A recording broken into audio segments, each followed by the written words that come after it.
just to look back, dude, I'm just like, damn, dude, it's just crazy to look at how much shit I went through and put myself through, everybody, you know what I mean? And like, to finally give it a chance and like, to get healthy and like, get a clear head and just everything, work on myself, dude, it's just like, dude, I wouldn't give it up for nothing now. Yeah. You know what I mean? Like, just what I know now, I wish I could have figured this out back then, you know what I mean, when I was younger, but like, there's no regret, like, there's always, it's just the path, you know what I mean? Right. So I'm still breathing, I'm alive, you know what I mean? I wake up in the morning breathing, I'm just like, it's fucking awesome, you know what I mean? That's it. Jason the Chance here, a commercial-free version of this conversation. Hey, I want to tell you I've got some exciting news on things that I'm doing, and I'd appreciate you following me there. I am going to be producing and sometimes co-hosting a new podcast that's showing to be very successful, and it's in the same wheelhouse. It's called We're Out of Time with Richard Tate. The We're Out of Time podcast with Richard Tate, featuring two-time NBA champion Lamar Odom. You were in a coma, right? For 3 days. They told me I wasn't even going to talk again, let alone walk. Musician and social media influencer Andrea Russett. As of today, 2 weeks. Star of Netflix Tall Girl Ava Michelle. The next morning, I found him and... You found him? I did find him. Personal stylist Parker Noriega. These kind of doctors, majority of the time, are yes doctors. Ken Kraft, the founder of Hope the Mission. I had my own broken world experience. I lost everything. On the We're Out of Time podcast with the man who revolutionized addiction treatment, Richard Tate. Subscribe now on Spotify, Apple Podcast, and YouTube, and we'll see you next Tuesday. Richard is one of the premier individuals in addiction, treatment, and recovery. And he started the We're Out of Time podcast. I'm producing it. I'm going to be co-hosting. He's had so many amazing guests, celebrities talking about their addiction struggles, recovery, mental health, and so much more. Please give it a follow. The link is in the podcast description, youtube.com/@RichardTate. Or if you're listening to the podcast, search for We're Out of Time, and you'll find the podcast there. And you'll be hearing and seeing me on there, so if you want to remain connected with me, that's the place to do it. Or some of you may know that I do work for PAIN, Parents and Addicts in Need, a nonprofit helping those and their families through the process of addiction and recovery. And I've included links for all that and the podcast that we do called Don't Hide the Scars down below in the description. And I put my email there as well. I've had so many people reach out through Knockin Doorz Down asking to be connected to services, and that is the best way to get a hold of me, jason@painnonprofit.org. All right, we're going commercial free here on out. I'm usually the most tattooed person on here, bro. So you're kind of fucking things up right now. I know I've only got like 3, but bigger ones. I'm gonna finish a sleeve here by the end of the year, and it's like, fuck, I'm the deficient one. You gotta catch up, man. Man, fucking Andy Roy, cool. Thanks for sitting down with us here, man. Oh, of course, man. It's an honor and a privilege, that we've been jacked up about this one. So it's cool. Of course, we're gonna jump into fuck all the stuff that you fell in the path. But what's going down now? What are we up to? Oh man, I just gotta say, life is fucking great right now. You know what I mean? This is the happiest, healthiest I've ever been in my life. I feel young. You know, look good. 50 years old, dude. I still I feel like a little kid. You know what I mean? Yeah. It's rad. I'm just, dude, I'm working at a treatment center called New Origins. Oh, cool. Okay. Who saved my life, changed my life. Dude, these guys are amazing. They have the biggest heart. My buddy Ron owns it, and and Josh, he's my sponsor that works there. Like, dude, those dudes took me in with everybody that works there, dude, just took me in, open arms, loved me, and dude, it changed my life, dude. I'm so happy I gone through there. So I'm with my platform I got now, I'm trying to reach out and anyone struggling or anything, I try and help them out and try and get them into treatment and get them some, you know what I mean? I don't wish it on nobody, my worst enemy, you know? Right. Yeah. So I'm doing that, and I'm do skateboard lessons with kids, and I announce, I host contests and stuff, and dude, I just keep it rolling, skateboarding, man. Yeah. I'm just having a blast. No, hell yeah. And I mean, if you're a skater, obviously you know who Andy Roy is, and I mean, the Epically Later with Patrick O'Dell and all that, you were still going through it during that, right? I was trying to play it off, dude. That's just how heavy this disease is, you know what I mean? Right. It was just obvious, I was just skinny. I was living in that SRO in San Francisco where it's just prostitutes and junkies living in there. Right. I loved it at the time. Sure, Don't get sure. me wrong, it's a block away from the park, but yeah, I was Yeah. trying to play it like everyone, I'm sure knew, you know what I mean? Right. But yeah. But what I'm saying is like seeing you then and then seeing you now, it's like fucking completely different person. It's black and white and it's awesome. So I want to give you props for that because it's like good for you, dude. Like you're fucking killing it now. You know, you got fucking yoked, you know, getting all that shit. And it's just like, it's just so black and white from the epically latered Andy to now. It's like that. It's incredible transformation.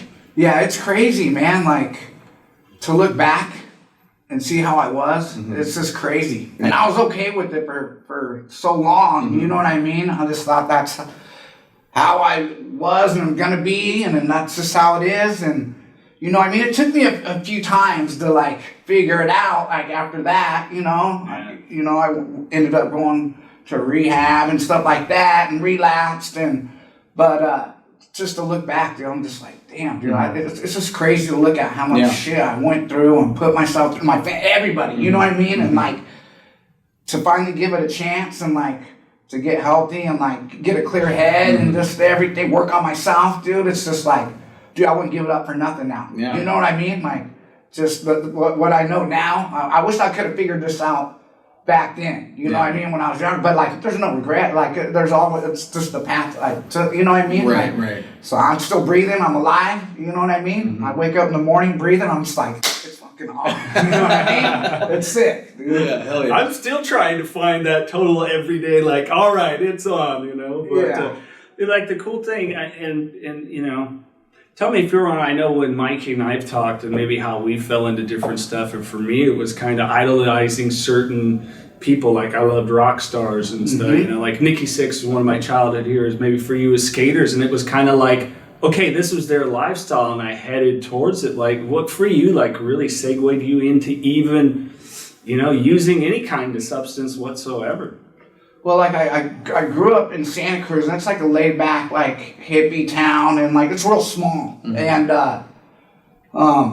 so everyone smoked weed and everything. So like I just grew up like from a young age, you know what I mean? And rest in peace, my mom. She partied when she was younger, and I seen her partying. It was not like heroin stuff, but she did some drugs. But like she was all like, I just want to make this clear, like. She made sure there was a roof over my head. I wanted to do Little League. She bought me my first skateboard, surfboard. You know what I mean? She made it all happen for me. She ended up quitting drugs, but like at a young age, I seen her do it, and I was stealing it from her, like from like 7th grade to 12th, stealing blow from her and weed from my dad. But like they're amazing. You know what I mean? Like they stopped and like they cleaned up. My mom, you know, and she hid it from me, but I was nosy and would snoop through a room. You know what I mean? But like. I had just seen it at such a young age, and it was such a small town. And like, look at like when I got into skateboarding, dude. I always liked the maniacs, you know what I mean? The Jay Adams, and people like that, you know what I mean? Like Todd Prince, JJ Rogers, Ross Goodman, and these dudes were all like badass skateboarders. But Dwayne Peters was another one, you know. But those guys partied and like they did crazy stuff, and I was like.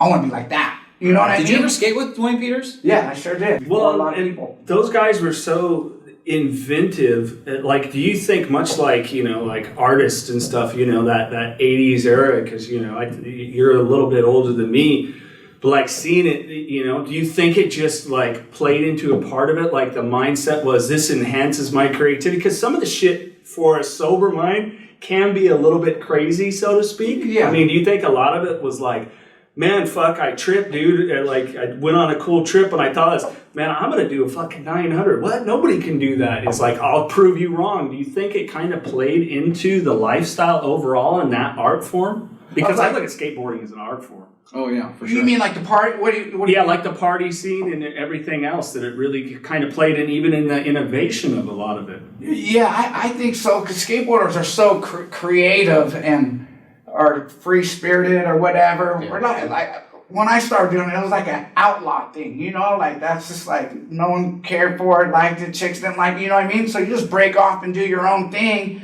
and you're just creative and get wild with it, and then the partying and everything. It's just like, you know, like I took acid. The best I ever skated was on acid or mushrooms because I just like was so zoned out and like, dude, you couldn't tackle me off my board. Right. But it was just like skateboarding and it all came hand in hand. It was just crazy back then. You know what I mean? Where now, these days, like, they're like athletes, they say. You know what I mean? I don't think it's a sport, but like.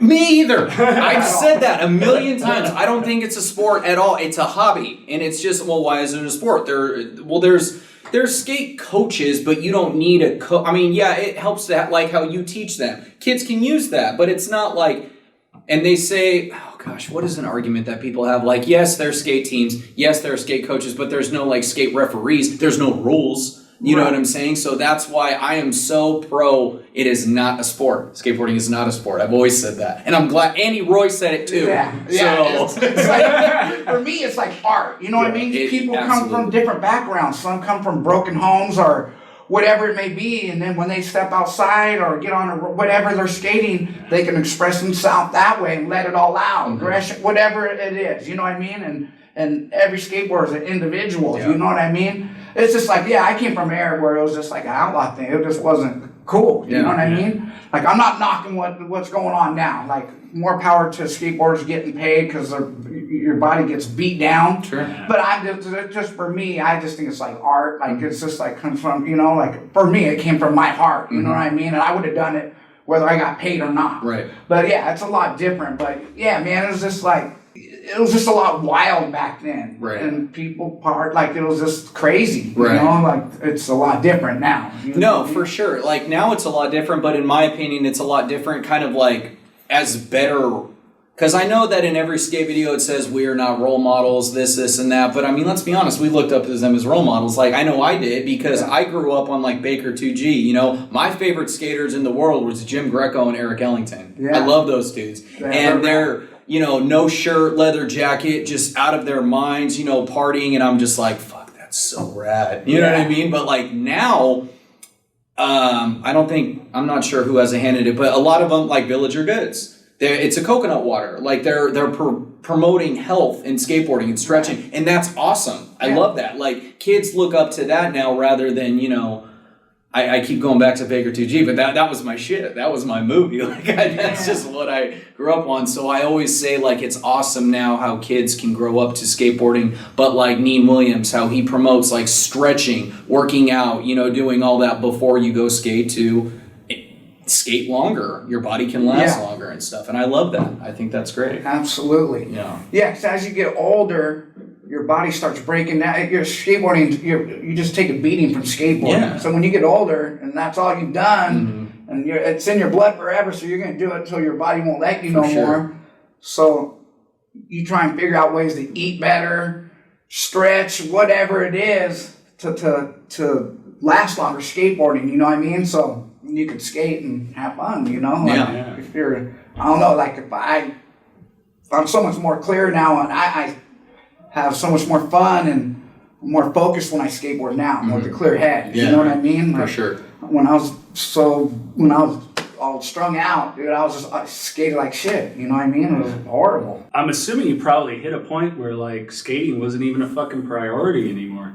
Oh no, I bailed out. Like, dude, it started when I wrote for like Consolidated. I like, you know, because I go on trips and in Santa Cruz, like the dudes I went to high school with, we partied, we did blow, drank, smoked weed, and then as I got sponsored and started traveling, I come back and visit them. You know, they start smoking coke, and crack, whatever. Before it's whatever coke, they cook it up in a spoon, baking soda, do the whole deal. And I party with them, and then I take off on trips, and then came back, and then like one of my buddies had heroin. You know what I mean?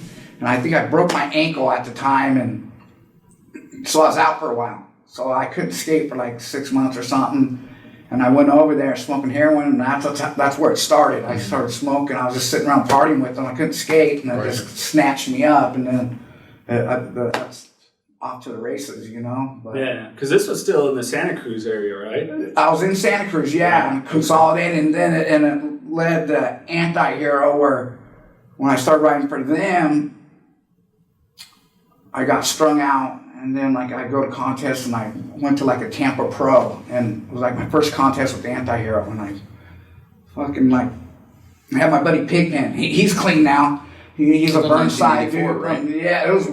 Yeah, I'm bad with years, but it was in the 90s. Like No. He was on 1984. Wasn't there a skate team 1984? 1984, I think, or something. Yeah, I remember Pigpen. Yeah, he was a Burnside. He's a rad dude. Yeah, but I had him get me some heroin, and like, you know, and I brought it with me to Tampa, Florida, and the contest. We got there on a Wednesday. Friday was the contest. It was till like Sunday, and I ran out on Friday.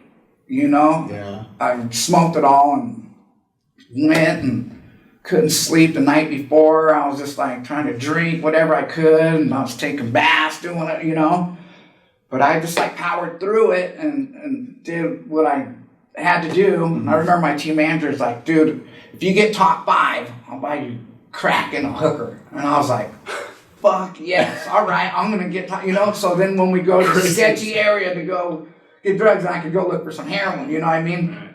Didn't end up finding. I ended up getting 5th place, so we went there. I got the hooker, and I got the I didn't get the heroin though.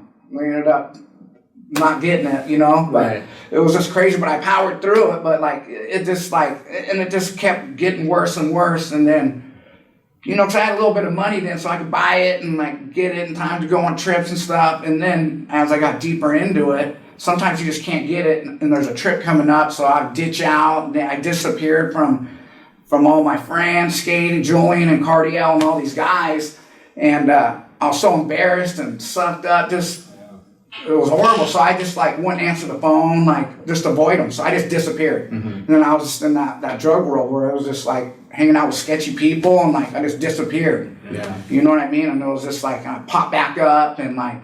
They try and help me, but I was just like, I just would disappear. I was just like, if I'm using, you're not going to find me. I'm just gone, and I'm with some sketchy people doing sketchy stuff, and that's just how it is. You know what I mean? I get locked up, and I get out, do all right, and just I was in my 20s, you know, early 20s, so like it just like I just wasn't ready. You know, I thought I was going to be young forever. I'll get off it eventually, and I'll get back into skating, but like.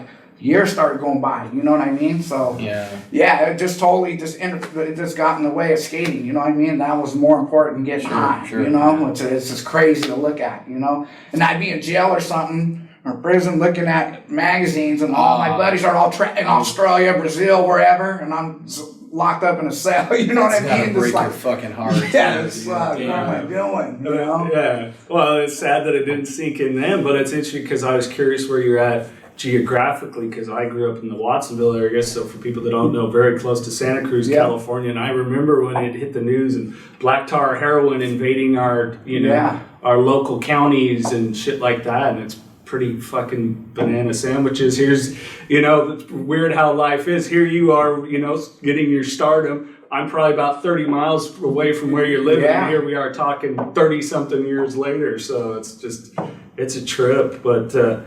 So you talk about that very common going into seclusion to use the shame and the guilt and everything else. Like, how have you dealt with that kind of breaking of that cycle? What was it for you to, you know, I mean, obviously we talk about the 12 steps and everything, but how was it for you to really lay that down and go through that process internally? Because people don't realize that in addition to the withdrawal, there is that mental and emotional aspect that you have to confront as well because of the consequences of your actions. Yeah, man, like it's just I was just so many years were passing by that I wasted and getting locked up, and I started getting older, you know what I mean? And it took me a minute to figure it out, but I was just finally like this last time. I had a girlfriend for like 6 years, you know what I mean? I was even working at a treatment center, and I started using it at the end, but like when it finally, I hit that brick wall and losing everything, I just finally had enough.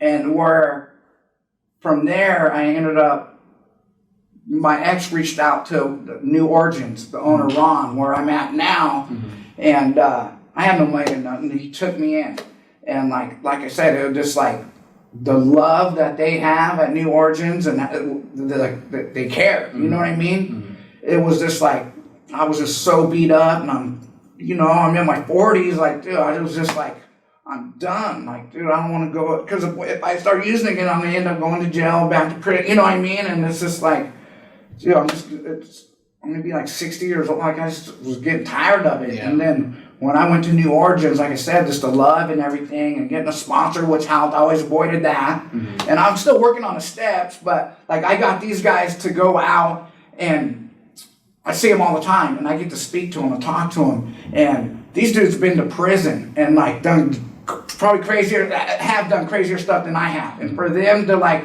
where they're at now, and how they hold themselves and how they care for all the clients that come through there, the love, I just thought that was really neat. I was just like, man, it's pretty cool. Like, dude, these dudes were running the streets, robbing and stealing, kidnapping, doing drugs, shooting, whatever they were doing, stealing cars. And my buddy Ron, the owner, like, dude, he got out of prison and he started going to college, riding a bike, got out, he like paroled in flip-flops and like shorts, and started going to school, and he got into like the treatment, and like worked his way up, and like now he helps people all the time, you know what I mean? And I just thought that was neat, you know what I mean? Like, it just gave me some hope. And just the way they carry themselves is pretty neat. They're like, everybody has their ups and downs. Like, when you get clean and sober, it's not like you're on that pink cloud forever. I was riding that for a long time, but you are going to have bumps in the road. But like, going through New Orleans, I got to like, and going in these groups and participating, I took it serious, and that was another thing. Like, he gave me a chance to come in there, scholarship me. I'm not going to waste their time. You know what I mean? I'm going to sit in these seats, and I'm just going to, a therapist and a counselor once a week for an hour, and I just started letting it out. Everything I was holding in for my whole life, I was just like, you know what? I'm finally just like, I'm going to surrender, and I'm just going to give it all up. You know what I mean? Like, what can it hurt? You know what I mean? And once I did that, dude, I started feeling great. Yeah. You know what I mean? And start my character defects. You know what I mean? I was very angry when I was using. And even before I was using, I was just I grew up looking up to Jad and all these guys, and they were just such badass. I just thought, you just terrorize people, you fuck with people, and you just fucking be crazy. You know what I mean? Yeah. And like when I started opening up and let it all out, I started getting more comfortable with myself. Like, you know what I mean? Just like realized that felt better. That felt, it was easy, you know, like when you hold on to negativity and like let people get to you, that just weighs on, that's just gonna ruin your day. Mm-hmm. You know what I mean? And like, you know what? It's just better to be humble and cool and like, to just let stuff go. Where before if I had a problem with someone, even people I've known forever, years, like if we got in an argument or something, dude, I'd never talk to them again. Like, all my buddy, Carl, all these guys will tell you, like, dude, once I didn't like someone, that was it. I was done. Like, I'll never talk to them again. And like, now confrontation, like, dude, it'll give me so much anxiety. Like, dude, I don't want no part of it. I don't hate nobody no more. Like, I don't even like using that word. It's just better to be cool. And, just working on all my defects, you know what I mean? Like, my anger and like being, so selfish before, it's all about me. And like, it was just like, it's better to be humble, It's just like working on all it's not just your addiction, it's just like your character defects, That's a lot to do with it too. Mm-hmm. People don't know. You got like, I was just holding a lot of stuff in. And once I just let that stuff go and start working on myself and doing all that, things started getting better. So like when I am struggling and something's like in my head, dude, I sleep on it, dude. I'll wait to react on it, and in the morning it's usually better. Which is always best, Sit on it, wait, all that. So I had a question for you. So when you're, doing your stints, because you've done multiple stints in prison, Mike, or was it just I have a term, and I did a bunch of violations. Right. I did more jail time than I did prison, but I've been to prison and did violations going back to prison and stuff, yeah. Did you have some, like, pretty gnarly nights, like white-knuckling it, coming off of whatever you were on, you know what I mean? Like, were those nights pretty gnarly? So bad. Yeah. Well, you go to jail first before you go to prison. Right, so, like, dude, I remember I was in Modesto, and I was homeless in Modesto for like 10 years, sleeping in bushes, recycling can on a BMX bike. Where were you at, 9th? I was on 9th Street. Yeah. That's old, beaten down jail, man. Yeah. Oh, it's dirty. Yeah. It's not a nice jail at all. Mm-hmm. And so I was strung out. I was on methadone. I was going to the clinic, so I had 2 habits, and I got arrested. and I got locked up. My mom ain't bailing me out, nothing like that. And dude, I didn't sleep for like 45 days. Kicking methadone, 'cause that stuff gets in your bones, and dude, it was brutal. And it's like, it's not a nice jail, you know what I mean? So like, just being like, dude, I couldn't sleep for 45 days. Like a couple minutes here and there, but like, and you know, like everyone's been in there a while, they're all healthy, and anything could go bad in there. You know what I mean? And when you're all feeble and sucked up and hurting, dude, it's just not a nice place to be. Dude, and I just like kicked so many times in jail, but that was like, it was easier to kick in jail because you know you can't get it. Stuff would come in and I would get high and they're like, yeah, all right, but like, it was brutal, man. Like, it's like your mindset was different because, like you said, you know you couldn't get it on the street. You can get it, so it's like I'm gonna go find that shit. Yeah, you can like jail. It ain't happening unless it comes in. You know what I mean? And then it's expensive or whatever unless you got a homie that comes in. You know, but yeah, dude, there's so many. Dude, and I kicked, and I'm like, dude, I'm never doing this again. And then I just do it again. You know, just so many times kicking in jail. And just being miserable. And they don't give you nothing in there. Nowadays, they give you like if you're on methadone, they'll give it to you and wean you off of it. But back when I was getting locked up, dude, you didn't get nothing. I didn't know they weaned you off of it nowadays. Yeah, they'll give it to you and then they lower it and then took it off of it. But yeah, dude, I just like, they didn't have that going on when I was getting locked up. So there were some brutal nights, man. Yeah, like, no, I can imagine. Crazy stuff. Yeah, they wouldn't even give you a fucking Tylenol. Yeah. No, yeah, dude. Yeah. They No don't Tylenol, not shit. a Gatorade, not something to hydrate. You certainly weren't going to get a can of soup or something. It's just like, fuck it, he dies. Oh, well. Yeah. I'm sure that was a prevailing attitude then. Yeah, it was horrible. And I had a buddy I used to run around on the streets, and we got into it. And we got like a little fight, and we like went our own ways. And then when I got locked up, I went into the same unit he did. He had been in there a while. He was all healthy, big, and I came in all feeble. Because he's like, next time I see you, I'm fucking you up. And like, right? And I'm like, I go in there and I wake up in the morning, and he's like, what's up? And he's all huge, and I'm just all sucked up. He just looked at me and he's like, dude, it's all good. He's like, you're like, no, don't. Yeah, I was like, dude, get him fine, get beat up right now or something. Like, all this earns me is a fucking douchebag that beat up the withered up dude. Yeah. It's fucking crazy, man. Yeah, some miserable nights, man. Like I would party, and I would use in jail. But when I got to prison, I wouldn't mess around because you're playing with the big boys there, you know. For sure. I stayed up days like doing speed in jail in Watsonville, the honor farm. They had an honor farm. Yeah. It's like a Camp Snoopy. Like when you first start going to jail, it's like you go to this. It's like just like a ramp or something. Like you could walk in and out. If you wanted to leave, you could just walk out. You know what I mean? And there was like open bays and. You know, you have contact visits and there's lattes, but like it was like contact visits, so people would bring in drugs. And I remember like my buddy hit some speed and been up for like, we got hold of it, and I stayed up for like 3 or 4 days, and we were up. My buddy, I remember one night, dude, cause like there's like a main station where the guards are, but they do like their little walk-bys, and my buddy was all tweaked out, and like I looked down the bay, and dude, he's got his like whole locker out, and he's got everything out tweaking, and like, I'm all, dude, it was just hilarious, and his eyes are super big, and we're like locked up in this little crazy little Camp Snoopy. And then I was up, and I wanted to I want to jack off. Yeah. Say whatever you want. Right? Yeah. We're unedited. Yeah. So you're allowed. Like my buddy Jason Jesse would come visit me. He was like a dude I looked up to skateboarding. Sure. And he came to visit me, and he gave me like a bunch of shoes, because you have shoes in there, and a bunch of porno mags. You could have like, but no penetration. So he brought me all these mags, you know, and so I cut them up and put them on the inside of my locker.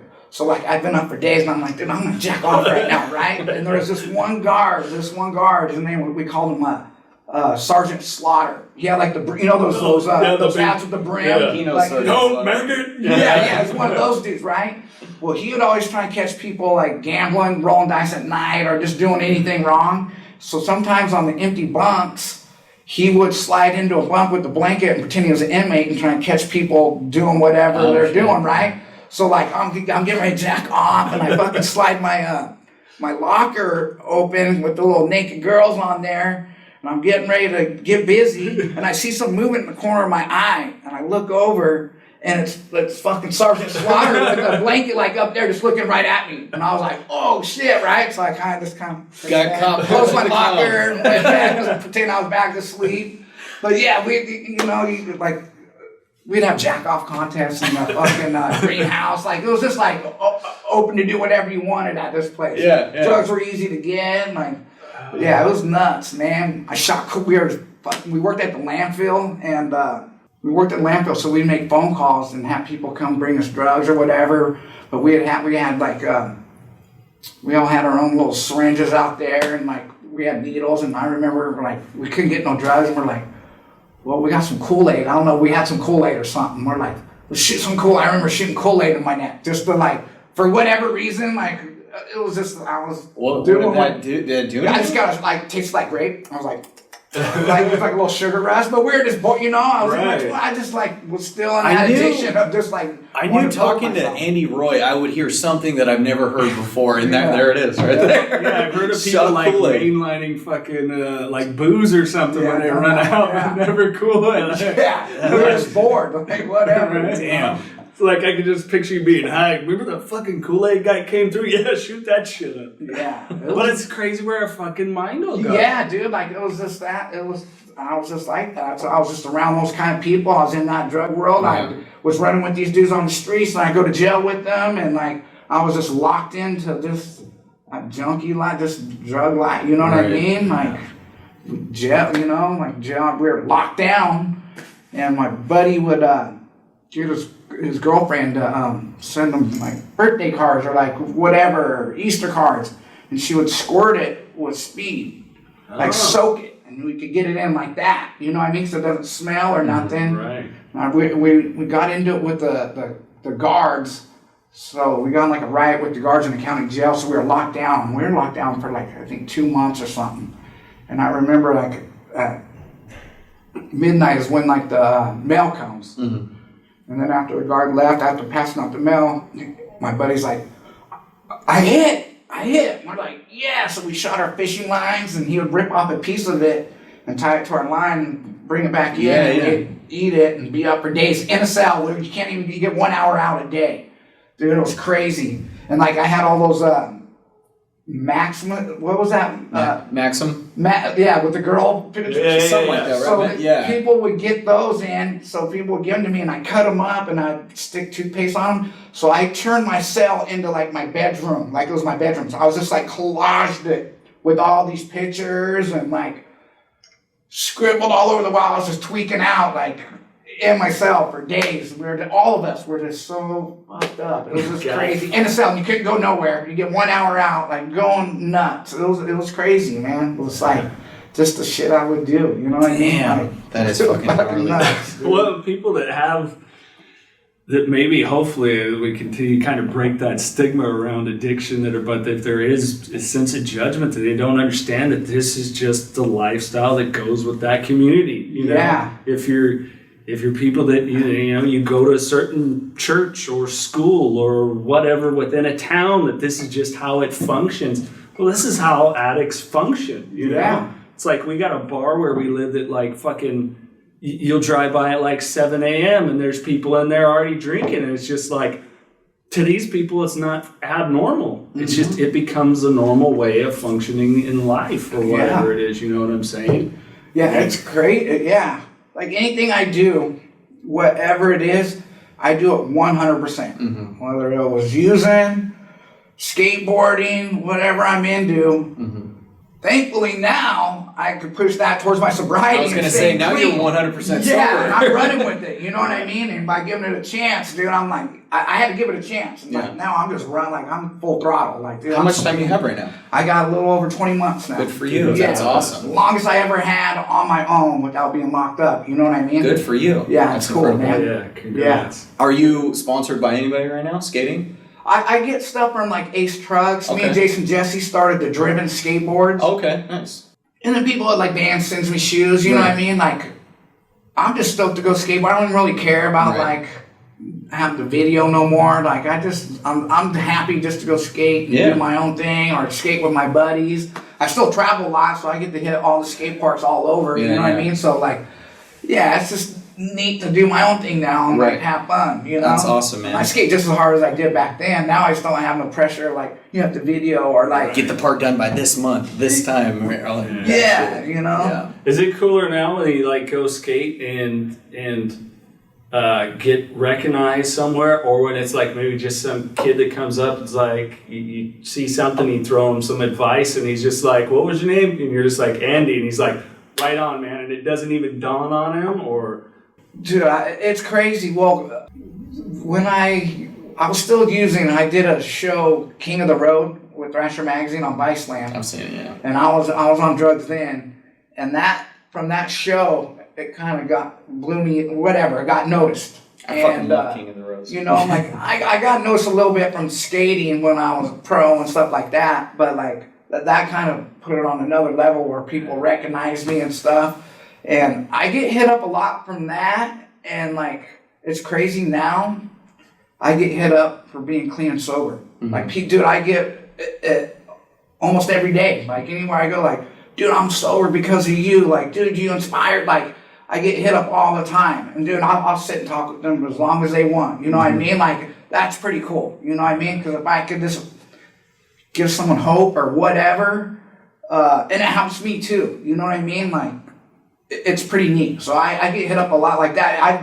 It blows me away. Yeah, like having people come up and like, dude, it's crazy. Because no one ever thought I'd get clean and sober. You know what I mean? Sure. Like, this dude's an idiot. You know? He's a And I lifer, never- so to speak. Yeah, absolutely. Mm-hmm. So yeah, dude, it's crazy. Like people hit me up all the time, man. It's a trip, man. Yeah. It's cool. I sit and talk to anybody. I don't ever walk away from, I'm not a dick or nothing. I don't care who it is, dude. I'll sit and talk to them for hours if they want, you know? Yeah. you ever like imagine a conversation of yourself now with like 23-year-old you, and then and telling yourself to fuck off, you kook? That's never gonna be me. Yeah.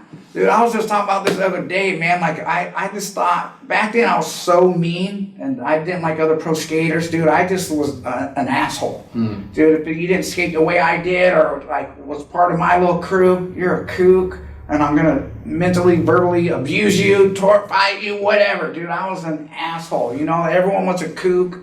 And then now I look at it, how I was back then, I'm like, I was the biggest kook, you know. I was, everyone's different. Everyone's got their own deal going, right. You know. Like, it's cool. Like, if we're all the same, it'd be boring. You know what I mean? Sure. So like now I look at it, I was like, dude, I was the biggest kook. I thought everyone else was a kook, and it was really me. Yeah. And I was like, dude, like, yeah, I was the trip back then, dude. I was just an asshole. No one wanted to hang out with. My own friends didn't want to hang out with me. You know, like they're just like, dude, you're a dick. You know. Yeah. But yeah, I never thought I would be like this, you know? Yeah. Could walk away from an argument or like just be open-minded like I am now, or humble, you know? Like, fuck, how no do you, more man? grudges, just let go. Yeah. Shit. Like, it's cool, man. Like, think about it. Don't react so fast. Let it kind of sit for a minute, then react, you know, accordingly. Yeah. That's still one of my defects. I'm curious how you do it. Is that like just walking away from, it's not so much walking away from an argument, but like,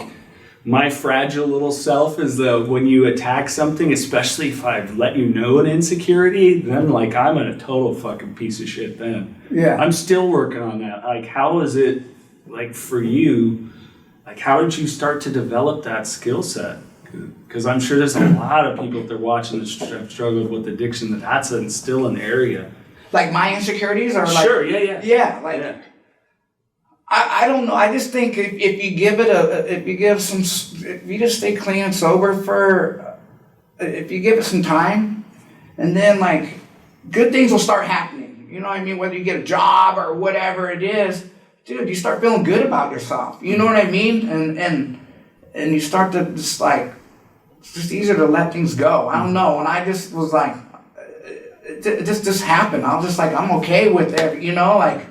I'm good with it. Yeah. You know, so it was just hard to let go of all the way I was before. But just like from just staying clean and sober, dude, just like all like, and then working, you know, you got to put the work in, but like it just all fell into place.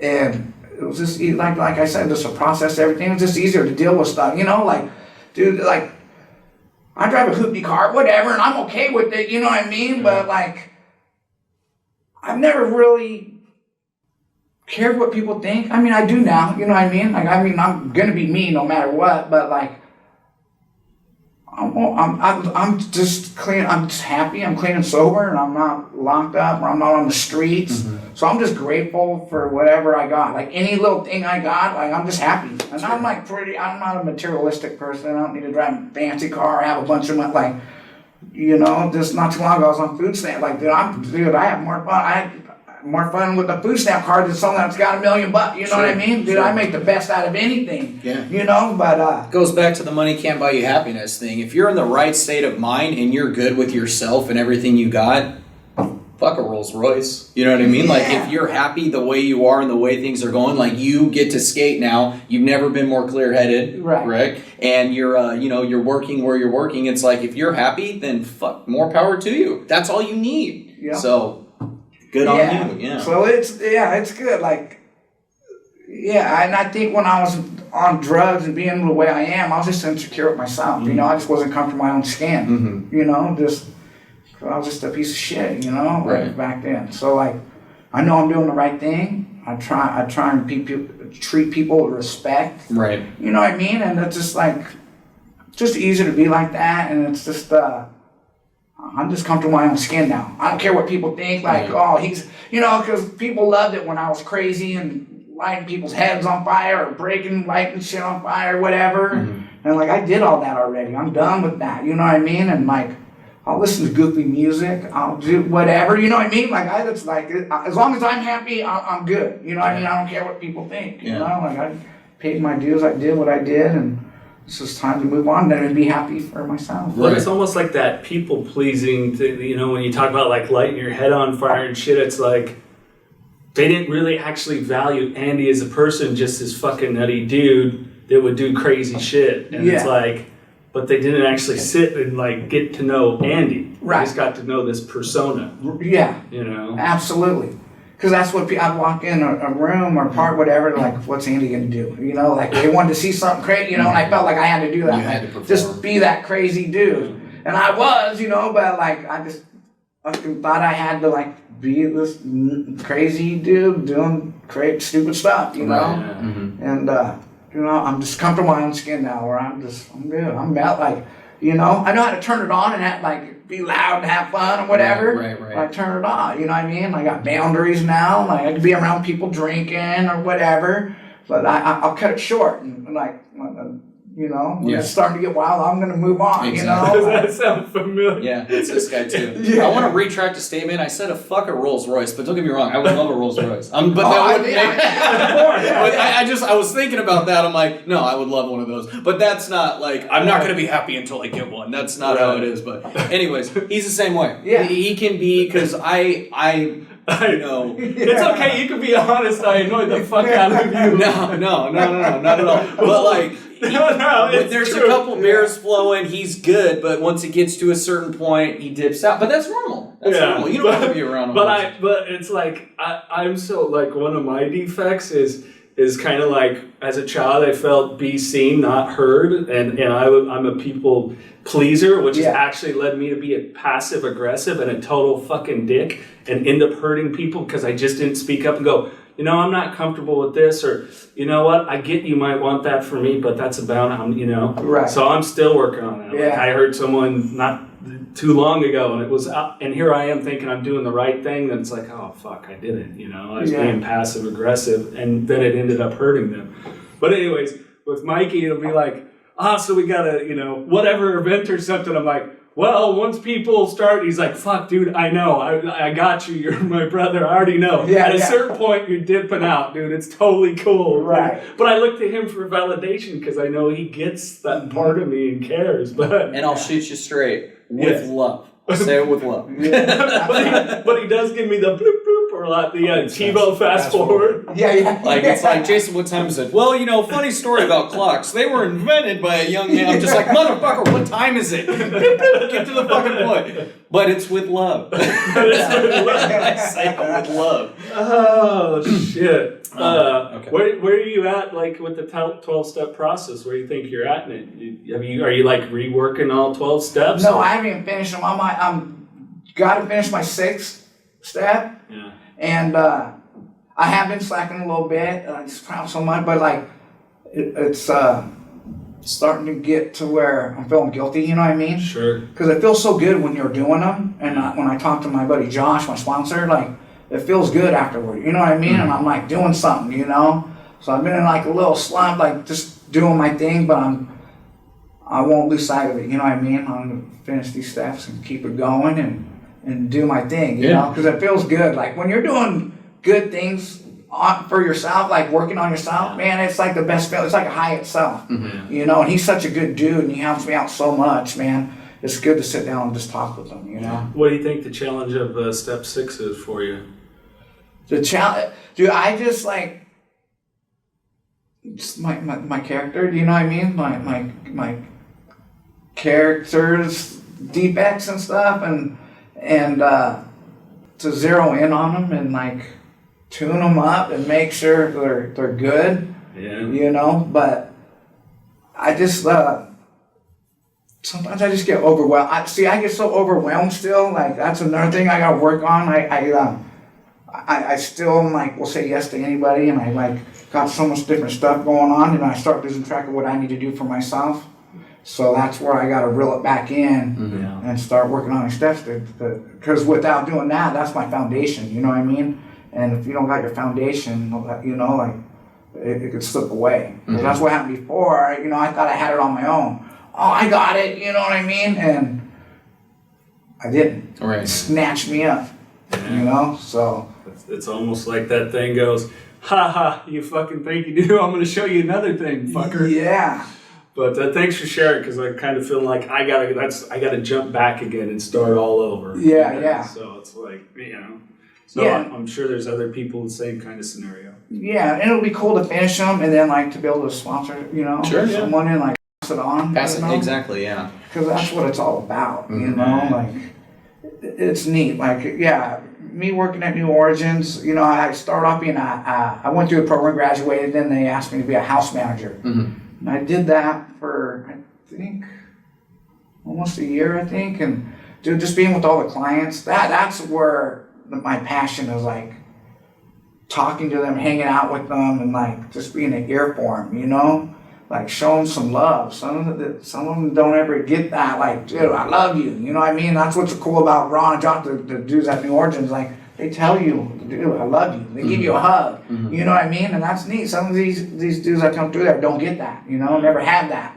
Yeah. And you just show that, man, like, dude, someone actually cares for me, Yeah. But dude, I'll sit down, and I hang out there all the time, because I moved out and I live with some sober friends now, got my own place, but I always hang out at that house where I was being a house manager, because they're just so cool, you know what I mean? And it's just like, they come from all over the country, you know what I mean? All over. And it's just like when they're struggling, man, like, you get through it, man. And I just try and do whatever I can to keep them around, and like they feel like splitting, like trying, like, you're good here, just give it a chance, man. Like, dude, like good things will happen without you even expecting it. Just gotta give it a chance, And because some of these dudes struggle, and never gave it a chance or had anyone care for him, and yeah, man. So I love everybody that goes through there, man. Like it helps me stay sober, Yeah, for sure. It's pretty neat, man.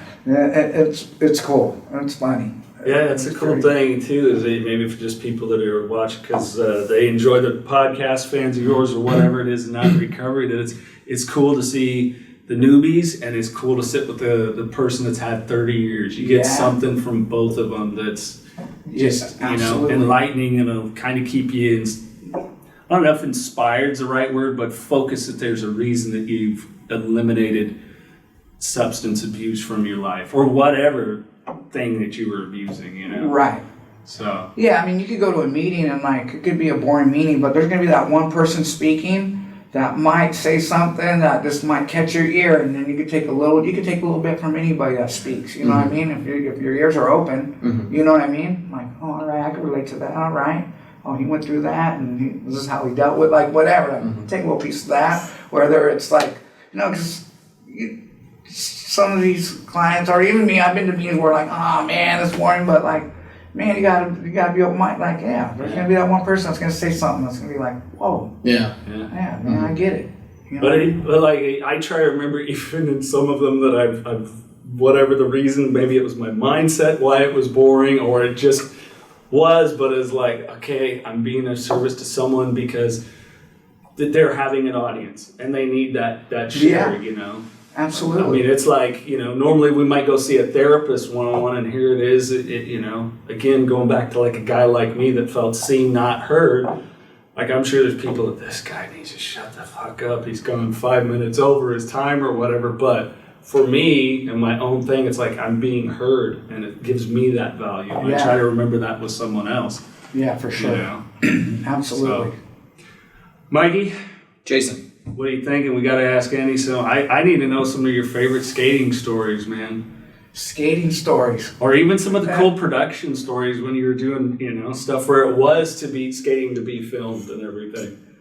Dude, I've had some, when I rode for Consolidated, we didn't have much money.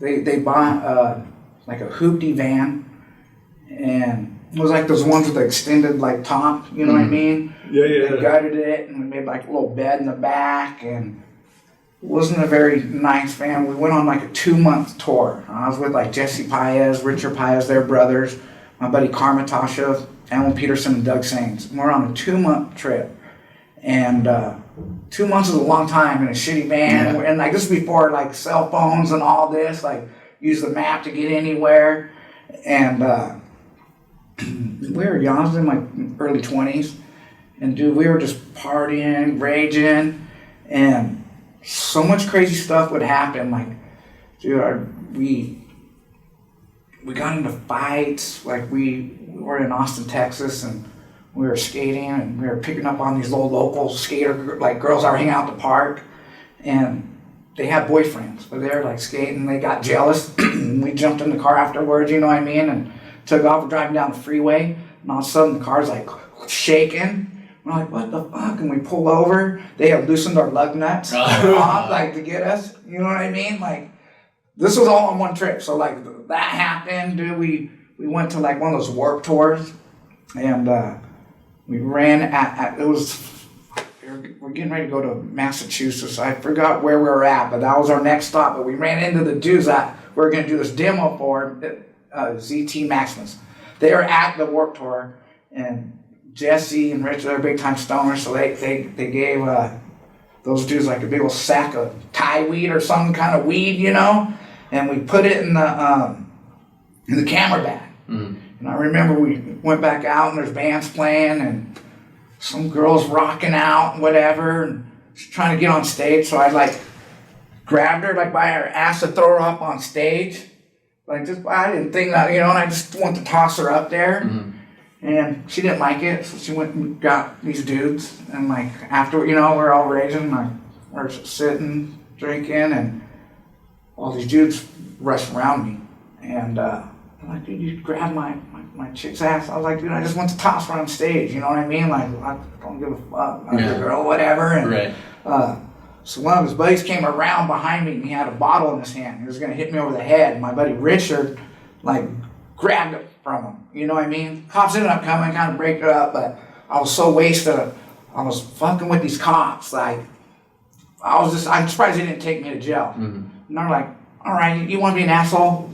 Let's see what's in your van. I'm like, we're going to go search, what are you guys from California, whatever. They went to our van. They went through, like, the whole van. And they went through the camera bag and found the weed. Right. And we had been filming on this camera the whole trip, and we're going to make a video at the end of it, you know? And they're like, whose weed's this? And all of us are like, not mine, you know, none of us are claiming it. Right. Oh, so you guys are going to claim it? But we're taking this camera. Oh, we're like, shit. Oh, no way, right? So we call back home and like tell Jason and Keenan, the owner, and like, dude, we lost the camera, weed. So they had to like call the police station and like, do their own skateboard trip. Keep the weed. Give us the camera. Yeah, that's all it was. Yeah. They ended up like, I remember like hiding in the van because I was the one that like they were pissed at.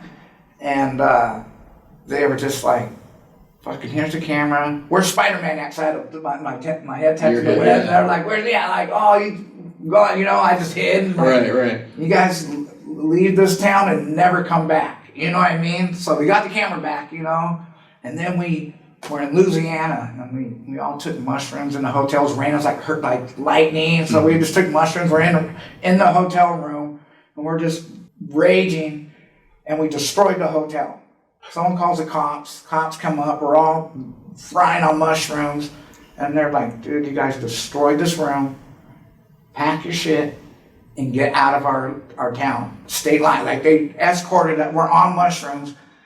Escorted us to like the county line or whatever and got us out of there. All in one trip. And then I don't know what else happened. I don't know. Oh, we were like, after they got the weed, we like, ended up driving to a hotel, and my buddy Doug is driving, and the clearance of the hotel. Yeah. So we've all been drinking a little bit, and he pulls up, and he doesn't judge the thing, and he hits it, and he freaks out and gasses it, and he fucking just drives through, and it rips off the whole top. Oh. I stand up, like, dang, the thing's upside down. Like, we could use that as a boat. So it's flipped over. Like, well, that's our new little fishing boat, He was freaking out. So we, like, had to sleep in the parking lot next morning. We woke up and we, like, threw it on the van. And, like, we had to drive on the freeway and we're holding it. And, like, went to a hardware store and, like, got, like, the caulking or whatever and the screws and, like, had to get it back in. And then it like, the car started, it went out so where we had to hot wire it. So you had to start every time we turned it off, we had to pop the hood, spark it up, and then start it up. Right. You know what I mean? And then so for 2 months we were going through all this crazy stuff, and we had one more demo to do. We're in Colorado. We're on our way back. We got this last stop. The night before, we hook up this local dude, and he's like, yeah, I know where this party's at, right? And we go there, and it's like all these pro snowboarders, like all these, and we never got along with snowboarders, or like, whatever. And Richard was young, Jesse's little brother, he was like 17 on the trip, and he was a little shit, he'd like to bite and cause a ruckus.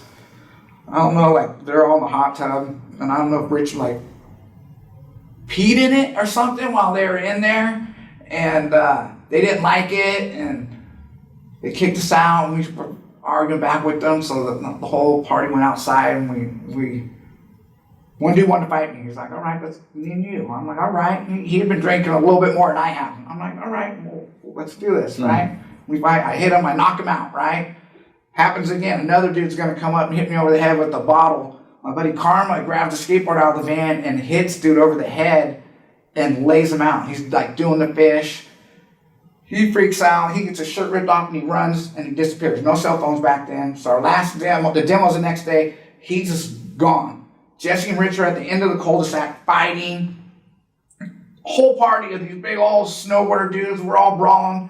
Alan, one dude hides in the van. He doesn't get out. He just lets me, Jesse, Richard, and Carmen do all the fighting, And so those Jesse and Richard are at the end of the cul-de-sac. I'm like, dude, we got to get out of here. That's sketchy, So I was like, Doug, you gotta pop the hood and like start he's trying to hotwire it and they're like throwing shit at us, hitting us.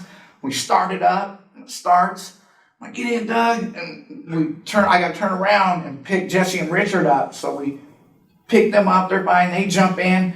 And as I turn around, we're gonna go out to pass their house. They had blocked the whole street and they got hockey sticks and all these like, they're gonna fuck us up. Oh, so I'm like, dude, I'm running these dudes over. So I just like gas it. And I'm just like, I'm gonna hit whoever's in the way, they better get out of the way. And I just floor it. They ended up jumping out and busted out our way, like hit the side of the van, knocked out the windows and fucking chaos. We drove away and pulled This down. was all on the 2-month trip. That 2-month trip. This was all on one trip. And we pulled over on a side street and you could hear cops coming. And we turned the lights out and they went and then took off and we're with the buddy that was showing us around. We went back to his house, but we lost Carmen. Right. He had walked he slept underneath the like a Safeway truck, like at the back of a grocery store or whatever. And then he had a friend. He walked like 5 miles somehow, got a payphone and like called and like walked 5 miles. We found out where he was, picked him up, and then those snowboard dudes were like, "We're gonna see you tomorrow at that demo. We're gonna fuck you guys up." Oh, they knew who you guys were. Yeah, it's all the guys. They were the skateboard dudes. Yeah. So we split on that one and just ended up driving home. But like that was just one of the a rad skateboard trip. You know what I mean? That was just one, you know? Yeah. Fuck, sounds like a movie. That good for you, Jason? Did that story? I got more, man! I got more! That was just consolidated. That's not anti-hero. All right, we'll have to figure out part 2 some other time. But just stories of trips. Some fun random questions, Andy? Yeah, of course! All right, Mikey, you're up first. It's not random, it's very relevant to but who are your top 3 all-time favorites skateboarders? Man, top 3, top 3, hard. Yeah. It has to be top 3. Not in specific order of first, second, third, but just 3. I would say biggest, like, influence that were just like, it'd be Jay Adams, John Cardiel, and Jason Jesse. Love Cardiel, too. And if I had to sneak another one in there, it'd be Julian Stranger. Just like, dudes that, But Jay, Jason, and John. For sure. Yeah. And you got to see them skate. Did you get to see them all skate live? Yeah, like me and John were on Anti-Hero together. Right, okay. We skated, and then I lived with Jay Adams for a while. He was the first one to actually shoot me up with heroin. You lived with him in Santa Cruz, right? Yeah, I remember seeing that on. Was that on Epically later too? I think that might have been. Yeah, that's where I've seen it. Yeah, he's the first one to. Yeah, he'd come and see me because he lived in Hawaii. He'd buy an ounce of the heroin and he'd take it back because it's so expensive there. Right. So he could make some money or whatever. But my first time, I was smoked it. You know what I mean? He was like, "This is the way to do it. You see your arm, just like." Not that I blame him for anything. I was already strung out. You know what I mean? So I'm not saying. And once that happened, that's when it hit the ground running with shooting as opposed to smoking. Yeah, absolutely. Gotcha. You know what I mean? It was just lasted long, whatever. You know, if you're gonna do it the right way. You know? Yeah. That's what you said. But yeah, Jay, and then Jason was like, he wasn't a drinker or did drugs, but he was just so radical on a skateboard, and he was just a maniac. It was just cool. Like he didn't need none of that. And he was just so rad. I was just like, dude, I love that guy. You know what I mean? He's the godfather of my kid. And like, we do the driven skateboard, like I said, we do that skateboard company. Those dudes were big influence on my skateboarding for sure, man. Definitely. All right, so in a weird scenario, somehow you're on a deserted island with electricity, and you have, you can watch one movie, have one movie with you, and one music album. What might they be? I like the movie The Wanderers. It's like an old movies from like the 60s or 70s. It's like they're like those are the Baldies, the Ducky Boys. It's like a gang movie from way back then. It's almost like pre The Outsiders. Yeah, kind of like Yeah, kind of that vibe. Yeah, that would be a movie that I love that I would pick, and an album like probably be Van Halen. We were just talking about Van Halen. Yeah.